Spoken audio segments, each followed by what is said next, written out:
Hello, and welcome to the Mental Funny Bone, a podcast where we strive to create a safe and entertaining space where listeners can explore mental health topics, find solace, and enjoy laughter. The podcast aims to destigmatize mental health discussions and empower individuals to approach their own well-being with humor and openness.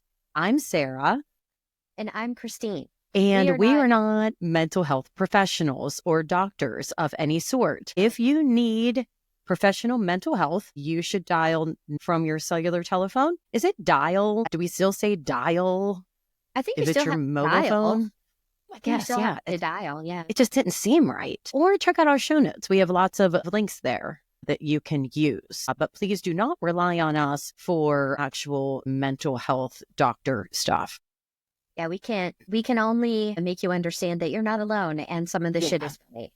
Yeah, all that we have, that's all we have to offer, which is good. I think that's a good thing to offer. I think it's valid. Cool. I like it. Yeah. I enjoy listening to my own voice. So this is good for me. So are you okay with your own voice now? No, it still sounds ridiculous. Like I'm getting it. That's what we hear though. You might not, but that's what we hear. And the more I think about that, the worse it is. Like, how has no one just come up and punched me dead in the face? It's not bad. I don't think your voice is bad. I guess it's just so different. Like I was reading about it and why it is that way. I guess it's just so different that it's annoying to us. I don't know. I've gotten used to my voice. I'm okay with it. I sound like a boy. And like I've smoked a few cigarettes. Marge Simpson's sister. Patty. Yep, that's what I sound like. Yep. Okay. Right, you want to get us started with some fan mail updates? I guess we missed some shit. Yeah, we ask people to send us fan mail. We beg for the stuff, and then we can't even be bothered to look in all the places where fan mail can come in. And then we ignore it. And then we get mad because we don't get the fan mail. Right. I don't know what happens with us. But on our platform, on our Buzzsprout, there's a feature where you can just hit fan mail and you can send us a text message fan mail, I think. And this one is from November 8th. Shut the fuck up.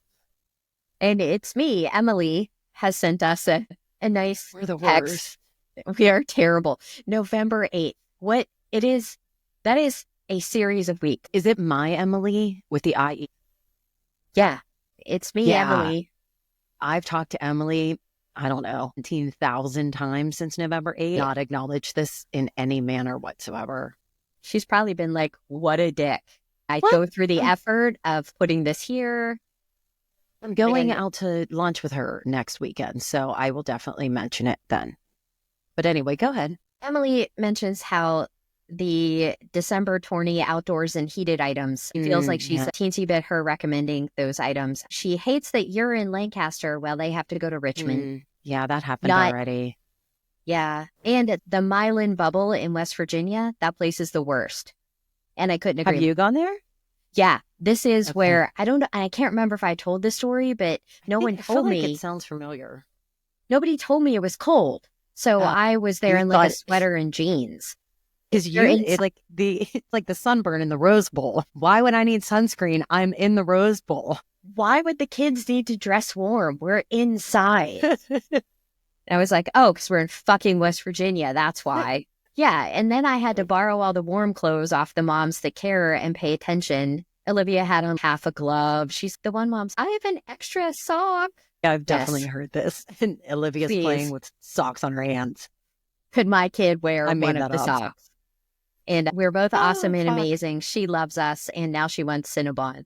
I don't know. Because we were talking about you working at Cinnabon. It was either you working at Cinnabon or it was me leaving the Cinnabon buns on the floor in Century 3 Mall because you wouldn't hold them. And I believe I said something like, you want them more than I do. Put them down and walk away. Accurate. It's one of my favorite stories ever. And that story also reminds me of the tobacco shop there that I sent you a text about. It was in the same place. Right. It was around that same... The grotto. What I like to refer to as the grotto of the Century 3 Mall. The fake stone floor. It's the best. I think that's where I went to poop. Oh, no, I went to Kaufman's. To poop. Told that story before. Like in Century 3 Mall, that was like the Paris. Like there was cafe fancy tables, street lights. Yeah. Where you could eat your blizzard from the Yeah. Dairy Queen there. Dairy Queen. Yeah. There was the tobacco shop, and there was a sticker shop there for a while. I really liked the sticker shop.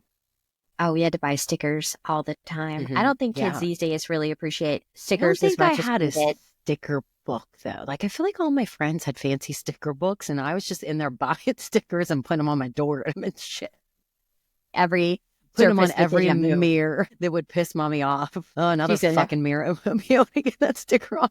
Damn, I'm going to have to get a razor blade. Where do I even find one? Let me ask you this before we get Yeah. into our Gaster story and some other Okay. fan mail news. I know that you're on a hiatus from doing online shopping. Yeah. And Yeah. I have to ask you what it is like to visit the Middle Ages. Like, are you okay? Do you need Oh me to my order gosh. stuff online for you? No, I'm so digging it, actually. I've saved a shit ton of money because literally multiple times a day, I'm like, ooh, I need that. And I would just go on Amazon and order it, pay zero attention to the budget, pay zero attention to how much it was. And then when I would do the budget and have to put it in the budget book, also known as a checkbook online, I would be like, fuck, I don't have money for that. I don't have money for that. Ooh, ooh, oh my, how did I spend $300? And what? Oh, that's all the same date. Shit. Wow. So it's actually very freeing because now I can do the budget every day without having a heart attack as to what I spent. Oh, I love it. Yes. So now I have a list that I have on my phone that when I think of something that I want, I put it in there. By the time I have to go to the store, I'm able to remove 75% of the list. I've been keeping this list for a while, and I'm going to the store tonight, and I have 3 things I need to buy. And one of those I added today. Because I might join your bandwagon, just like all of your bandwagons, because they seem so fun when you're doing them. Because I bought this water bottle. Yeah. How many fucking water bottles do you have? I have a lot, but I needed this one. Right. I'm in the same boat. I'm not giving you shit. Yeah. I have a one. lot of water receptacles. This one, I will say, the Owala water bottles, the free sip with the straw and the chugging mechanism, they're my favorite. But I have a green one that looks exactly like this. Exactly like it, except that it is green.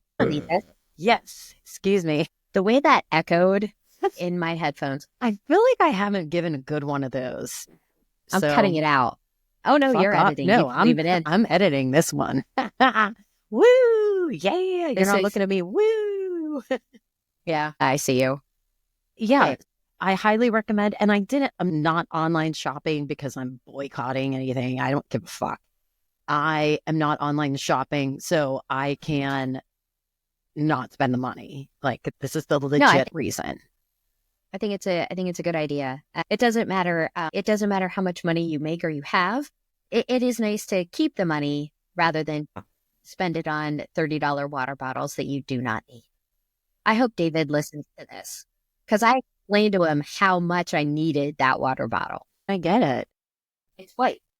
Noah's getting a new job. We get to save a little bit of money. And I refuse to stop getting my eyelashes or my nails done. Yeah, it's prioritization. I think we're talking about that today. Or maybe? I don't know.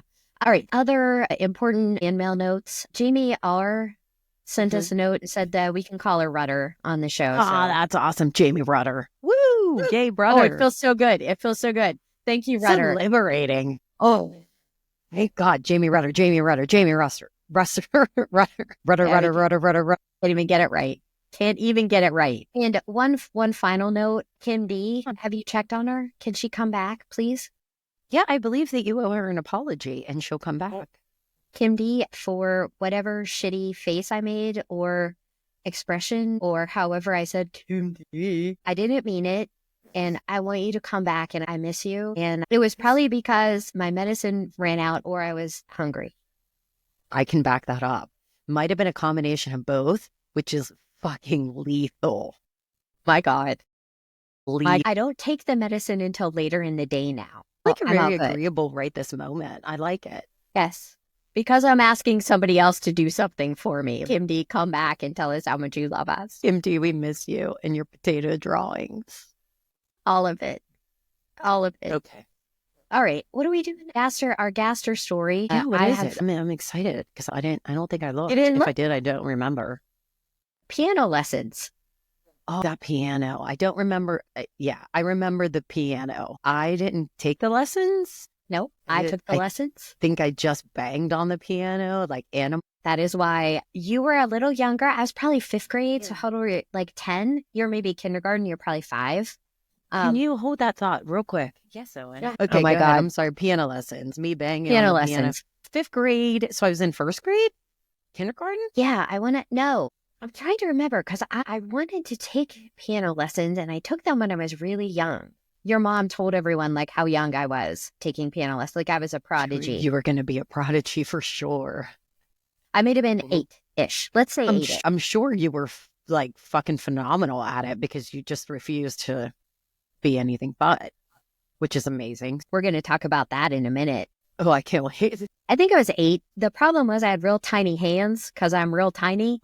So I couldn't, like when I went to take the to meet the teacher, she was like, normally we would wait for her hands to grow a little bit. Ooh, her hands are a bit tiny. This one is small. And why do her eyes do that? Anyway, so it's time. Hold on. Uno is now wanting to be a part of the podcast. Uno, Ivan. Hello, Ivan. Show us your one eye. Show us your one eye. No, he's upset. I want to see his one eye. No, he's gone. He's gone. All right, piano lessons. I had wanted to take them forever and I was really excited. And Nita was really excited because she liked to do things for us and give us things that she didn't have growing up. Piano lessons, making sure that we read Shakespeare, making sure that we could go to the ballet, like doing fancy shit. I like that you say we. I mean, me. Okay. You required a different kind of energy. Yeah. You were a different child. Give her that bucket to bang on. Make her stop. Shut up. God, why she never sleeps? This one never sleeps. That one slept. This one never sleeps. I'm tired. But Nita was all about me having piano lessons, so we needed to get a piano. And I think you will recall that we didn't have a whole ton of spare cash laying around to buy said piano. No. This was like in the middle of times where steelworkers would go on strike and not get paid at all.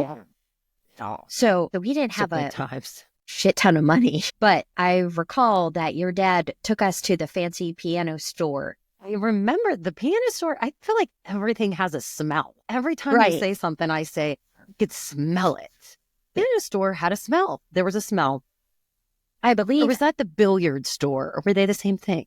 No, they definitely weren't the same thing. Same thing, same concept, different items. Okay, there were billiard tables around. There were pianos around. A store. It was a store that sold things that were expensive. So your dad puts on his expensive buying voice. And I know that you know exactly what I'm talking about when I say his expensive buying voice. And what you could do back in the day was you could get a piano and you could try it in your home for 90 days. But then you had to give it back or you had to buy it. And their thought was if you had it in your home and your children were playing it, there's no way you're going to want to send it back. And that piano was awesome. It was at the top of our stairs. We had a split level house. So it was at the top of the landing right in front of the kitchen. And I would sit there and I'd practice my piano and I'd play my piano and I'd have my little Catholic schoolgirl outfits on, playing the piano, doing everything that my mother didn't get to do when she was my age. Thank you, Nita, for making it all possible. But they came and they took that piano away. So then I didn't have any piano to practice on, which makes it hard to play the piano. Jumbo searches through the classified ads and he finds a piano for sale that these people had apparently kept in a damp basement. It had mold on it. I can smell that too. Just a damp basement. I can smell it. Yes. And it was an upright piano. So it wasn't like a grand piano. Like it had all the strings were up in the air. So your dad refinished all of the wood and it was beautiful. Like he did a great job. When he set his mind to stuff like that, it was fantastic. Like it went from being an ugly eyesore, but your dad also had to go to someplace in like McKeesport or Duquesne and move a piano with, I think, just his bare hands and the two of us. I have no recollection of how this piano got out of these people's basement and into a pickup truck. I'm not even sure we had 2 cars then. A Reliant K car. Cool. A Reliant automobile. Into a K car. I'm not sure. But there it is, transported to our house. Do you see the refinished. K car driving along with the upright piano just on the top In the of trunk. it? In the trunk. I don't know. I want to think that we had already, your dad had already purchased a car or a truck for pulling campers that was older than Yeah. you. That was the thing.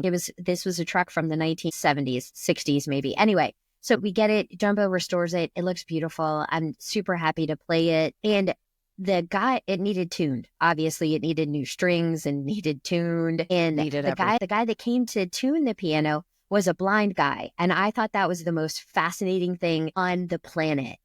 I was like, this is amazing. Of course he's going to be able to tune the piano. He can't see. But I think he had like a helper, and we're gonna have to go to the tape on this and get Nita and Jumbo to weigh in. Yeah. But I can't they're remember gonna how have to he call in. figured out. I don't remember how he got there. Like, how do you get there? You don't drive. I feel like we can assuming. call them. We can call them right now. Remember that one episode when we called them? Yeah, but we'd have to get them. We'd have to. No, we could call them. I'm I not like going to do it. doing that. Okay. No. Okay, finally I have my piano, and it doesn't come upstairs like the other piano, like the other studio piano. This one is downstairs in our basement, which we talked about on a couple of previous episodes, that had red shag carpet. Looked like the floor is lava, literally. Yeah. And a fake brick fireplace with the logs in it that had the little paper that made noise when it flapped. So now I'm into the piano lessons, and at first it was nice. It was like, I really enjoyed it. And reading music was fun, and learning about Yeah. the notes. And then because I am the way that I am, but we didn't realize I am the way that I am back then, I got bored with playing the piano. Mm. And then it was just a series of fights between me and your mom about practicing the piano. Did you practice your piano? No, I didn't practice my piano because I want to do 19 other new things that aren't the piano. And then it got to be where piano lessons were on Thursday, and I would start being anxious about the piano lessons on a Monday. I wouldn't Yeah. practice, and then it would get to Tuesday or Wednesday, and I would try to learn the whole piece by Thursday before I had to go to piano lessons. And it was awful. And I was like 11. And your mom would be like, why don't you just practice? And I was like, I forgot I don't want to. Because I don't want Plus, to. I don't want to. And it got harder, the Yeah. longer you Because stick they progress. Right. I remember the music books. I would like the long one, the landscape one. And Right. I couldn't tell you what was in it, but I know that one of them was a landscape, and that's the one I liked. And I knew how to play one song, and I never learned how to read music because that was just too much. But I just learned how to play one song, and I can't even remember. I wish I remembered what it was. Christmas time, because I could play. We could skip the lessons, and we could just play fun Christmas songs. That would be my lesson. Would be to learn the Christmas songs. Yeah. I like that. I'm typing into Google right now, landscape piano lesson book. The song that I know is the one that everybody knows. I'm getting a text message from a number that has 17,000 digits that's telling me I need to pay Easy Pass immediately. Oh, I got that one earlier this week. Can I just send back a middle finger, or will that still give them access to my shit? I don't know how it works anymore. I responded, the people who were asking me about the house, if we wanted to sell it, I asked them for $5 million. They never got back to me. Are you interested in selling? Yes, sure. 5 million. So what we need, that's what we need. And But okay, back to the Okay, anxiety sorry. of the piano lessons. yes. But I just started dreading Thursday. And it wasn't that I didn't like the piano, and it wasn't that I didn't want to play the piano. I was just done with it. And I also then could not explain to your mother that I wanted to quit taking the piano lessons because she didn't You were a want me good kid. to quit Yeah. taking the piano lessons. And then I had to go and I had to fess up, and it was awful because you could see on her face that she did not want me to quit the piano lessons. And she was like, "That's what It's you tough want to to break do?" mommy's heart. It really is. It really is. Awful experience. Also, piano lessons makes me think of the free range child of the 1980s. Because do you remember how I would get to piano lessons? You probably walked I rode 10 my bike. miles. I rode my Where were the piano lessons? it was still in Oak Hill. So I think Okay. the second dead end, maybe. So I rode my bike, and I had my piano book like tucked into the reflector in the front, and it ripped like the cover of the piano book. And I remember your dad being upset by that. Wow. God damn it. This is why we can't have nice things. Look at this. Ruin everything. But I didn't want to, I needed both hands to ride the bike. Yeah, of course you did. And I makes sense. also remember once or twice where your mom and dad forgot to come pick me up at piano lessons. You just rode your boat. You just rode your boat. Why didn't you ride your boat home? In the winter, I couldn't ride my bike. Okay. All right. They had to drop put me your off. Put your boots on and start walking. That at one point I was like the piano lesson lady who was very nice, and I cannot remember her name. She's, should I call your mom? I was like, I'm not the grown up here. Right. What do you think? You could drive me home. She was like, I'll call your mom. You could kick me out. I mean, I could walk. It's like 3 When I blocks. get It's dark. kidnapped. Either way, whatever. But eventually, there's Uno. Hey, Uno. Eventually, your mom took the piano lessons for herself. And Yeah, she enjoyed the piano lessons. yeah, which I thought was probably the best outcome. And I really enjoyed that for her. Just like when we went to the library and got books, your mom read Shakespeare and she read Steinbeck. And I love that for our mom that she got to do a lot of things that she didn't get to do as a kid because she got out of her small hometown. So good job, I wanted Nita. to expose us to things, expose you to things, because I'm fairly certain I wasn't allowed Just in tired. the library. You had it. I was You had too other, loud. You had other gifts. You had other gifts. I also had to go to brownies, which I didn't like either. I didn't do that. Less excited. Everything you did, I didn't have to do. I did like the dance for a second, and then they saw that and they were like, yeah, that's not No. work. Then I tried gymnastics and they saw that and they were like, ooh, yeah, it's not going to work. Yeah, the only thing that stuck was soccer. I didn't get to do the gymnastics. I'd wanted to because Heather It was Swan. up at Blaine Hill Fire Hall. Oh, yeah. We did. Did we both do the baton twirling? You did the baton twirling, and I was super jealous because you had those cowboy boots that had the tassels on front of them, and I wanted them so bad. Oh, my But God. I would have killed myself with that baton. Oh, my God. And I Yeah. recall New not being very- Horizons, was that the New name Horizons. Yeah, the uniforms were brown and yellow. of it? Yes. Very hip, very set. Those fucking boots with those tassels. I can remember you being in a parade and me sitting on the sideline and wanting those boots. That's what I was we going did. to do when I grew up. And when I got to your age, I was like, no, That's still want dumb. to do that. I know you don't remember this, but those boots were made for girls with skinny legs. So you had that calf problem even when you were little. I have always been sturdy, I think is the way we say it. I've always been sturdy. And those boots were narrow and made for someone who is much less sturdy. So the tops of the cowboy boots rubbed against my calves. Oh, The blisters that and the I thing had. is, like, you were suffer in silence. This is I again was- where we are so opposite. Like you were suffer in silence. As soon as I felt the slightest bit of uncomfortable, I would lose my fucking shit. Everybody knew about it. Your foot, like those boots could have sliced your foot off and you would have continued to wobble and been like, no, it's fine. That's I'm fine. Don't draw any attention to yourself, dear Lord. And the thing was, like, if you got tired, like we were 5, we were babies. Like we didn't learn any baton routines. We just did the thing where you just flip it back and forth for an hour and a half during the parade.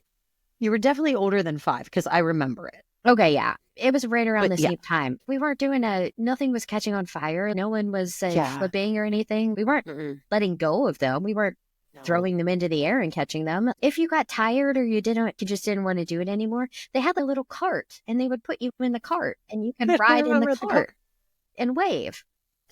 I don't remember the cart. Except you had to say something about how I miserable was going to you say, were. you never rode in the cart. You were jealous of the girls who rode in the cart. I was like, ride in the cart. No, instead I will have the top of the boot shaped cuts Scabs on my legs. bleeding into Yeah. the boot. I can see Or- it. I can.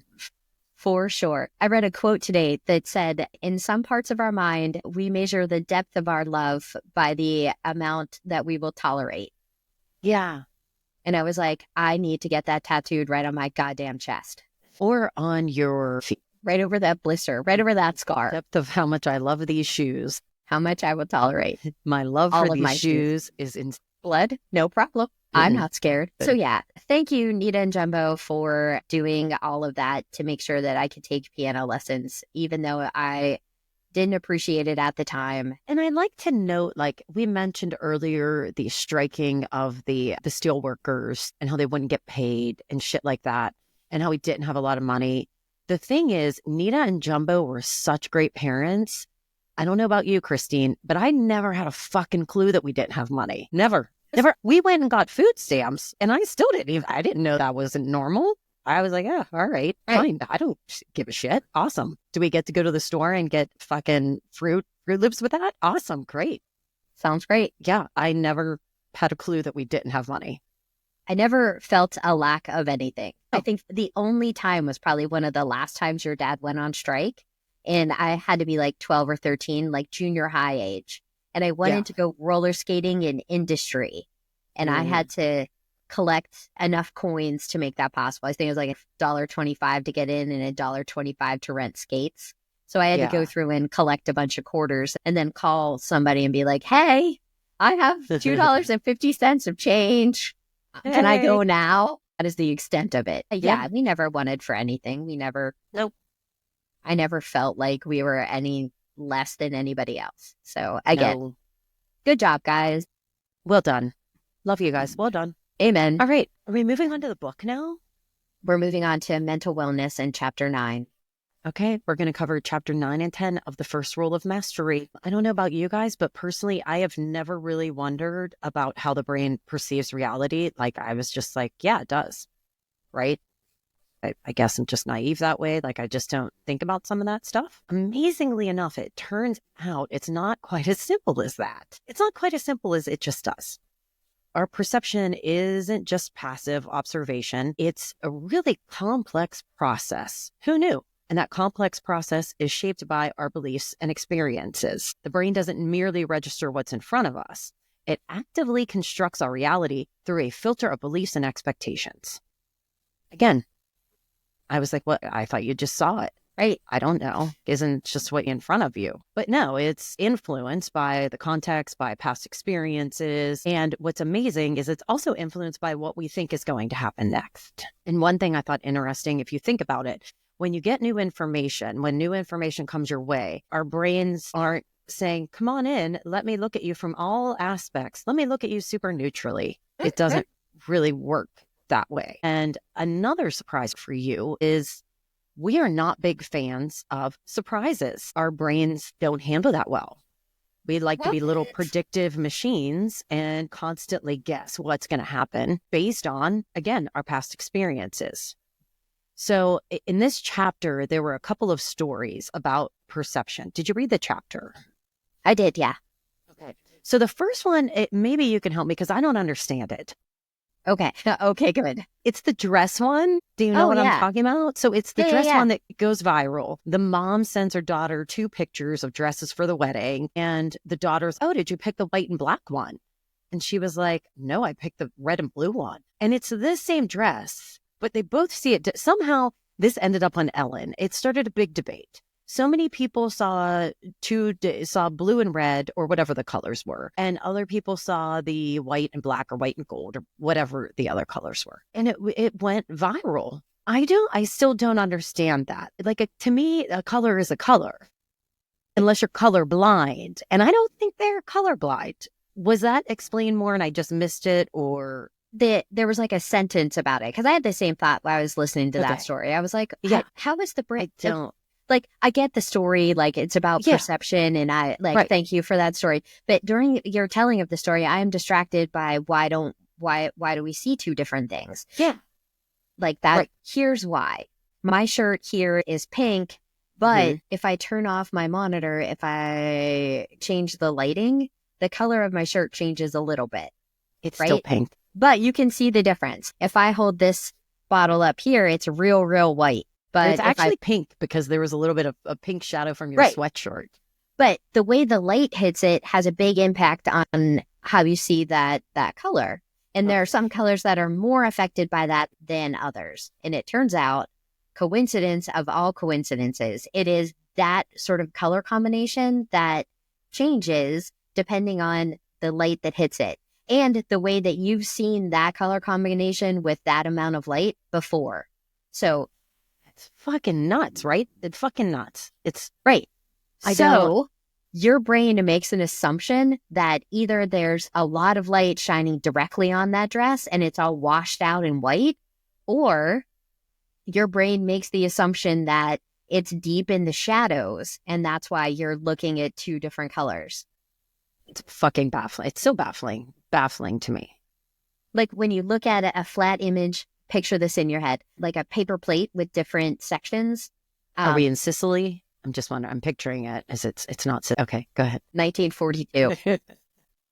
If you look at that, you're like, oh, that's the holes or the indentations go down. But if you flip that over, the shadows are almost identical, but reversed. It just depends on the assumption your brain makes first. That's what's Nuts. Completely nuts. It so is. the other one is the basketball one with the gorilla. Oh, I don't remember that one. Okay, so there's multiple people. They're dressed in either black or white, and they have a basketball and they're passing it to each other and they're moving around. And you're told to watch the video and count how many times they pass the ball. So I watched the video after I read about it, so I knew what was happening. But I invited Noah to watch it because I wanted to see what will happen. So he counted the amount of times that they passed it. He was like 15. And I said, "Did you notice the gorilla that walked through them?" And he was like, "Yeah, but apparently like 50% of people who watched that had no fucking clue a gorilla walked through them as they're passing the ball." Your brain is crazy. Now, first of all, I was like, I think that's really dangerous. Like, why are we putting a gorilla in with these people who are throwing basketballs? It's not a real gorilla. It wasn't a real gorilla. It was somebody dressed in a gorilla costume. That's really dangerous. But yeah, that was, again, fucking baffling to me. So I guess it shows that we have that selective perception there. And also, it's not just what we see, but it's also about how we interpret other people's opinions, which is what we've been talking about. We often assume that we know what other people are thinking, and it's obviously not always the truth. In fact, most of the time, it's not the truth at all. And especially when it comes to acceptance and rejection, our minds work complete overtime because we try to anticipate what others are thinking and do things that would avoid the rejection and increase the acceptance. So it's like a little psychological dance that we're doing, where the insecurities and desires are really shaping our perceptions. And especially when shit's under threat. Oh, what's going on over there? Sorry, I dinged my water bottle. Fuck that water bottle. So under threat, we really cling to those things. So when the acceptance is challenged, we dig even deeper, and that reinforces those made up convictions that we've come up with. Makes sense. So the one thing it talks about is interpersonal expectancy effect. So it's when our beliefs about what others expect shape us. Let me read again. It's when our beliefs about what others expect from us shape the behavior. So it's in a way that we're creating our own reality. Right. I can't do that. No one expects me to do that. Right. We're creating a reality based on what our brain has already decided, which is super dumb when you think about it, right? Yeah, it's limiting in a way that's not fun at all. So, and then he touched on confirmation bias, but I feel like we talked about that in one of the other chapters too, didn't we? Okay. Yeah. So I'm not really gonna. There's a lot of crossover, overlapping themes in this one of being open-minded and not assuming that you can read somebody's mind, I think, and how that comes back inside your own brain. What's the next step after we decide I can't read somebody's brain? Yeah, and that's what how he ends this chapter is the good news here is that we have a choice. Now that we know that our brains are doing this fucked up shit, we now have the opportunity to decide how we're going to view the moment. So are we going to view each moment through a lens of what happened in the past, or are we going to treat it like it is a new moment and embrace that? So that's the good thing, is that we have that choice.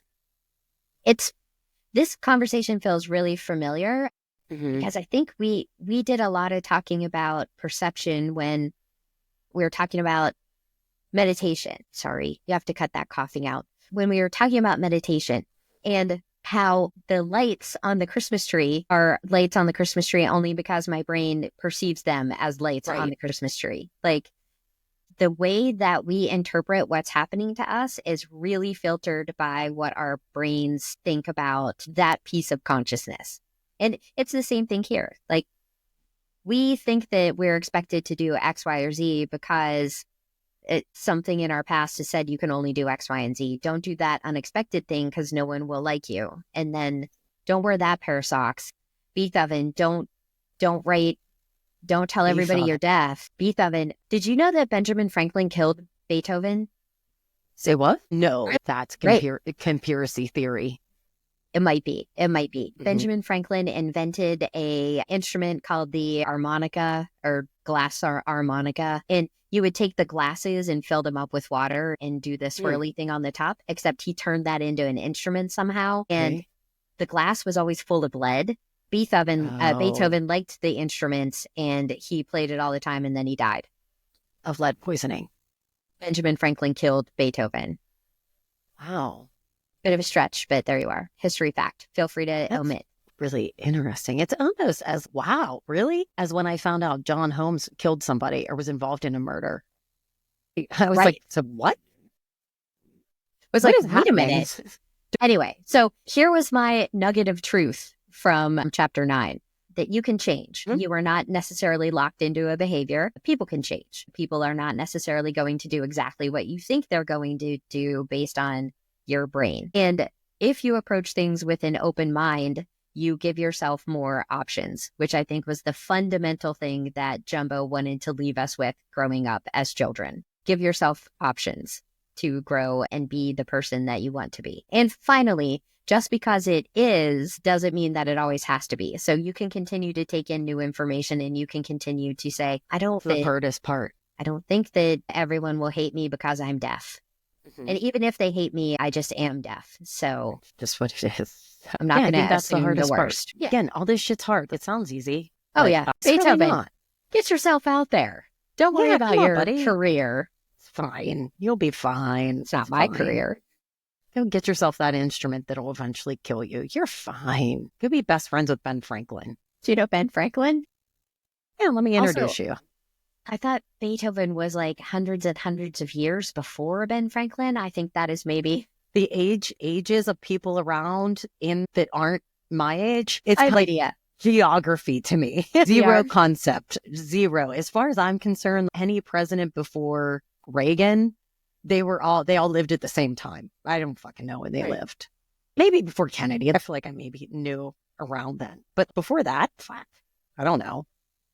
Yeah, I'm so you even saying that like you had an inkling is amazing to me.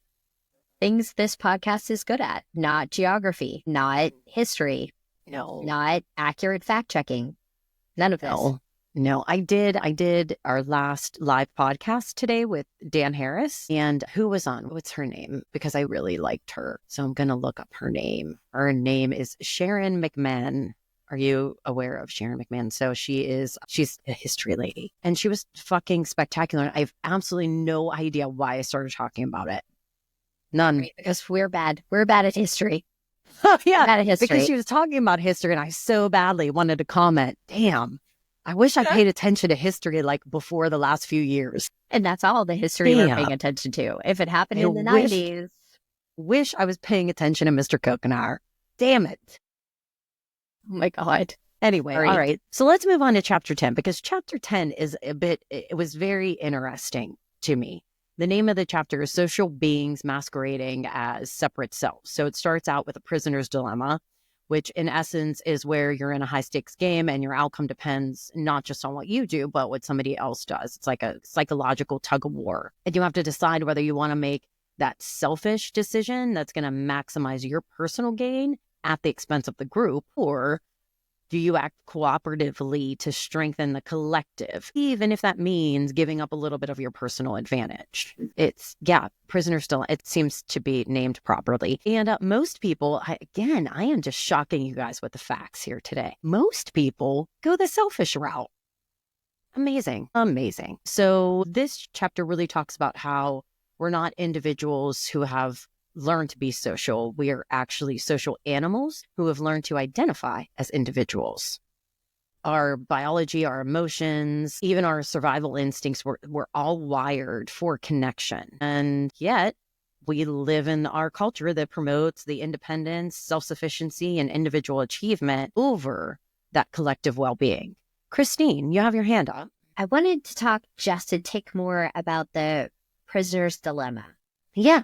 When you present it to people like, hey, if you make this choice, you get more stuff and somebody else gets slightly less, then people overwhelmingly choose the selfish route, which is funny because if you then spin it to something like, hey, this isn't a prisoner's dilemma, this is the community game. If you change you know what, I left that out, huh?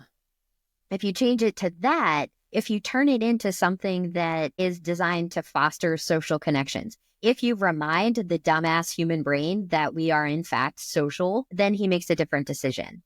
But it's so funny to me that humans always need reminding that we need each other, even though we feel internally so shitty when we continue to cut ourselves off from making those connections. And I think he talks a little bit about his experience being a disconnected 11-year-old or 12-year-old and how it just feels shitty. But I'm missing something. But we're all about like social media. We're all about me getting the likes. Like we're all about Kardashians. Sorry, Kardashians. I'm sure you're lovely human beings. But we are constantly bombarded by this me until someone reminds us that you're a social person. And then something just clicks. I know. Which is why I think I liked this chapter, because as dumb as it sounds, I was like, that makes sense. Like I've always been a person who was like, I hate people. I'd like to be by myself. Which, I mean, these things are not untrue. I like to be by myself. I do actually like people. But yeah, so this was eye-opening. And by the time I'm done reading it, and by the time I start like preparing notes for it, I'm thinking, wow, how is this like a revelation for me? This should not be a revelation at the age of 46, right? Yeah, it was the same thing. And I listened to the book in the car. As I'm listening to this, I was like, yeah, I'm picking the selfish thing, especially if it's one person that's going to suffer. I got to choose, so I'm going to pick the selfish thing. And then when you would call it a community game, I would 100% have changed my answer. I'd have been like, oh, that's the frame. That's the sack we're putting this in. Yeah. And being able to identify that, yeah, when I'm cut off, when I spend too much time in my house by myself doing myself things, then yeah, I do start to feel a little shitty. And even then, it's hard for me to recognize it's time to get out and do something social. Yeah, it's still difficult. And I think it's good to know, like, these, again, are things that aren't easy. But now that we know these things, even though I feel like we should have known them a long time ago, it makes it a little bit slightly easier to make those decisions. Today, I had a conversation with Owen that kind of goes along with this, that makes me feel like I need to do a lot of work. I asked him how he felt about something because I wanted his opinion, because I'm trying to be curious. And he said, I don't care. It doesn't affect me. And then I cried. Oh, why did you cry? Because your kid isn't entitled to have. I was like, dude, that could affect, like, what? That could be you one day. That could affect you. I'm going to tell a story. Do you remember when we were at a soccer tournament and Olivia grabbed that girl by the hair and punched her in the face? Oh, yeah. Their brains aren't done cooking yet. Yeah. So they are way more susceptible to all of these things. And they'll get there eventually. Don't cry. It was just, I thought it was funny. That conversation happened today. And I was like, fuck. God, a lot more parenting to do here. Right. Failed. Which is exactly what I thought when Olivia grabbed that girl and punched her in the face. I was like, oh, all right. Yeah, sure. All righty. Yeah, there's time. Right. We'll figure it out. We got it. So anyway, let's get back to FOPO. Okay, yeah. Chapter 10. So there's a couple things that we can do that goes along with the whole connected thing that helps us to combat FOPO. The first one is a genuine love and care for others' well-being, contributing to the social fabric that our biology is built for, that connection. The second is a commitment to act in alignment with our purpose, values, and goals. Because when we do that, external validation starts to matter less. Again, super easy shit that I'm like, obviously, yes, all of us are born 100% having purpose, values, and goals really clear. So aligning with them is super wildly easy. Okay, yeah, that's not easy at all. That one's not I easy. The first bit a little bit more interesting, having a deep love and care for others' well-being and that social fabric, because it leads into the second one. When we line up what our bodies and brains naturally need, which is to be connected to other human beings, we're happier. And a lot of what we hear from the outside, a lot of the external is, oh, you're a lone wolf. I don't need anybody to succeed. Why would I rely on anyone for my success when I can do it on my own? I am a rebel. I am a cowboy. And in fact, these are myths created by advertisers for the most part. Yeah, and that's what, like, the next part that he talks about is like the modern obsession with self-care. Obviously, we like self-care. Self-care is good if we're looking at it the right way. If you're picking up all the books in Barnes and Noble that say you can do everything by yourself alone, you don't need anybody, that's not gonna help, because when you're so focused on your personal happiness, you're missing out on what truly fulfills us as human beings, which is that connectedness. Did you, when you were a teenager or a young adult, did you read The Fountainhead? Sorry.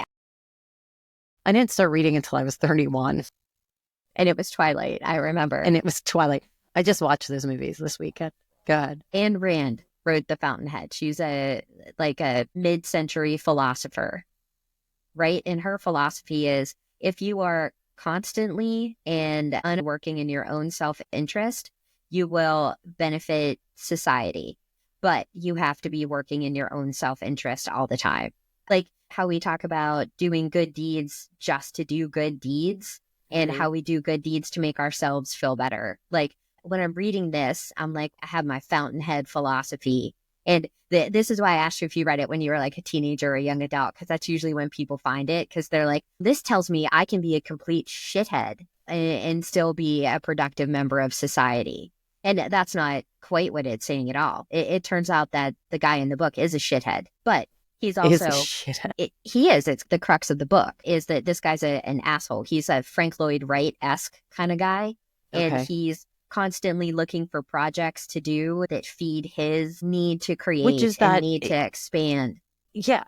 But he inadvertently creates a public housing complex that really works. So he's constantly feeding his own self-interest, but he's also doing things that benefit society. And there's like a foil in the book where there's a girl who just gives herself. She's doing charity work. She's constantly exhausted because she's doing things that she doesn't really care about that much. She doesn't really believe in it, but this is what she's supposed to be doing. As I sat and thought a little bit with the Fountainhead and unapologetic self-interest and looking at being connected and contributing in good ways and lining up your values, I think that they both work, because as long as you're acting in a way that does benefit society, and you're acting in a way that lines up your values, and you're unapologetic about it, then these things all work. Like the guy in the book is a dick, but he's true to being a dick.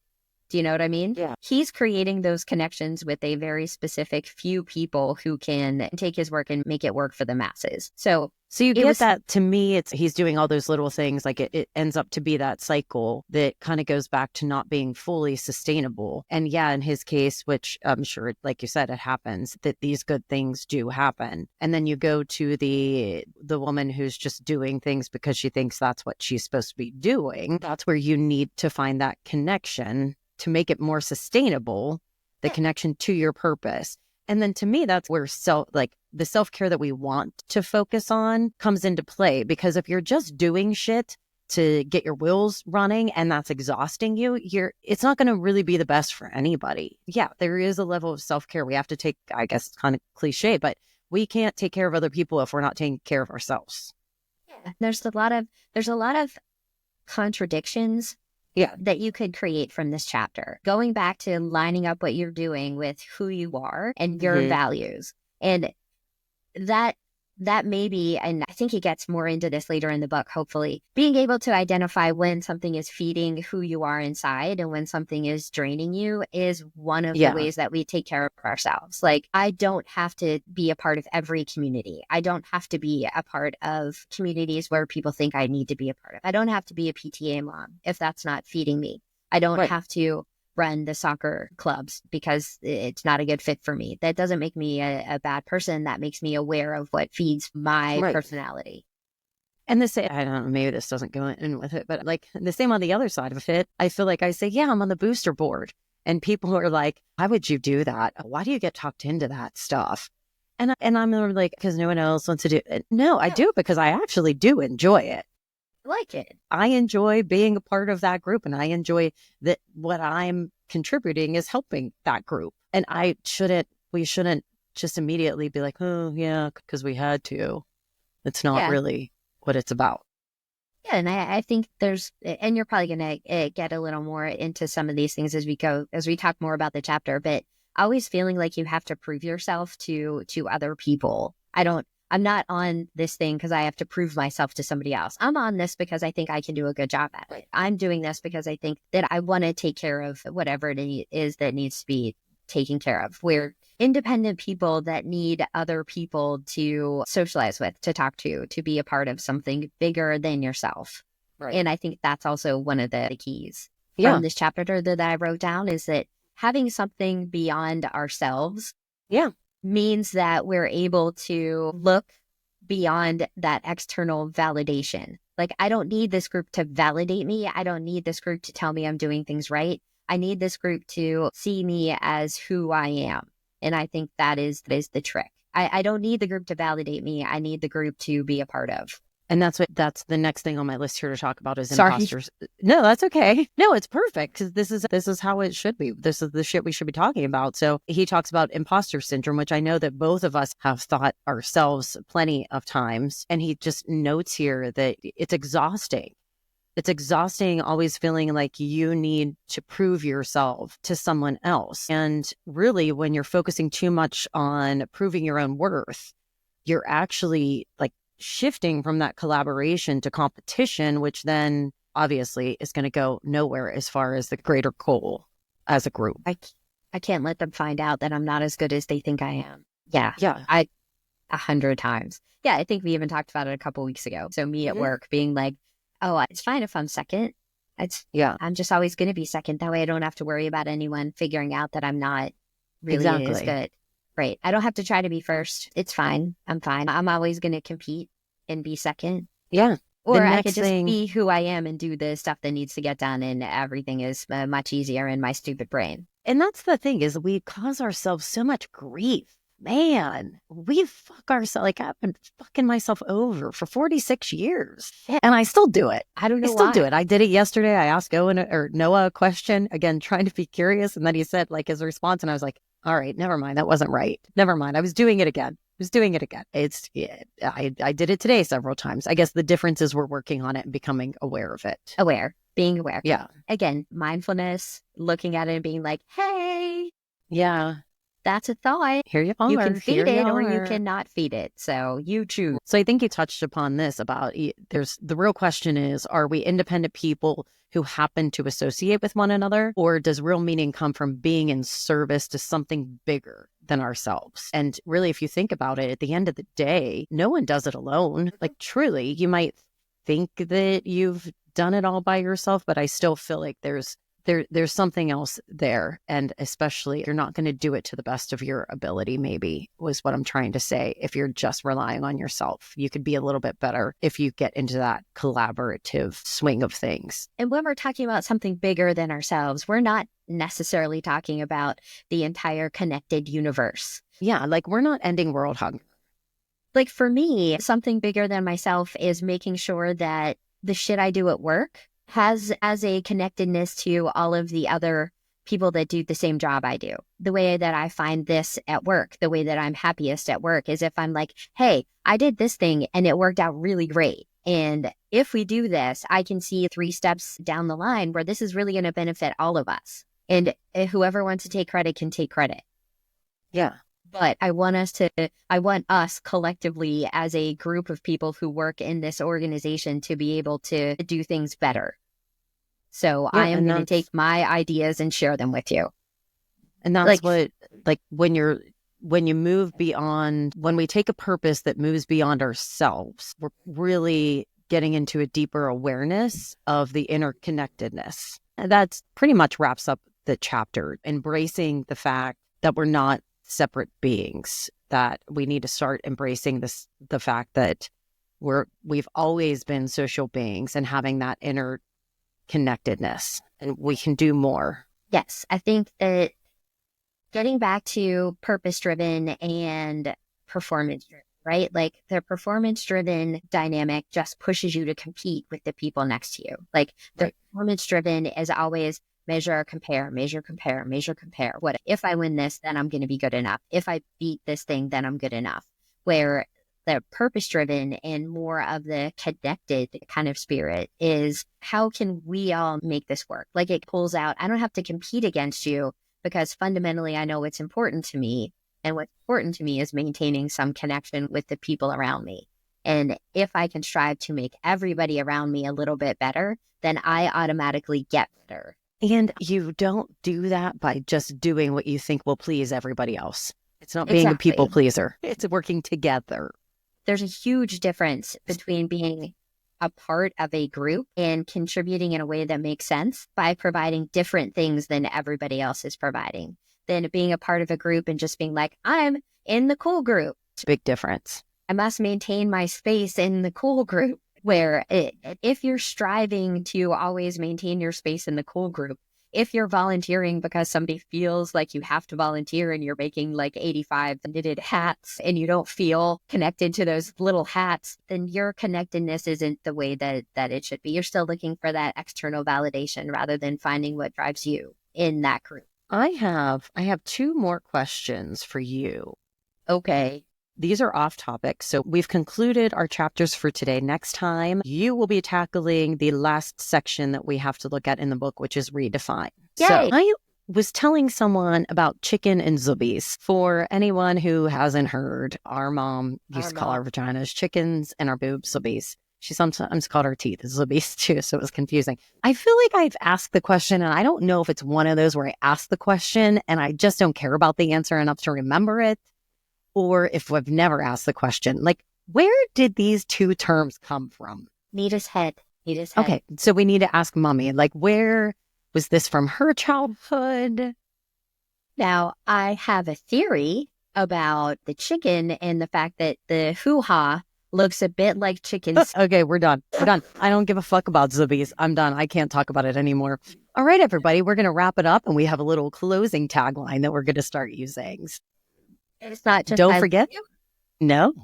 Oh. Don't forget to stay curious and keep laughing. Or Wait, you can continue to interrupt me as I try to deliver it. I'm sorry. I just wanted to say I love you before you delivered it.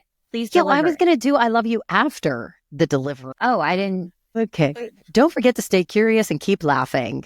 That's it. Love you. Love you.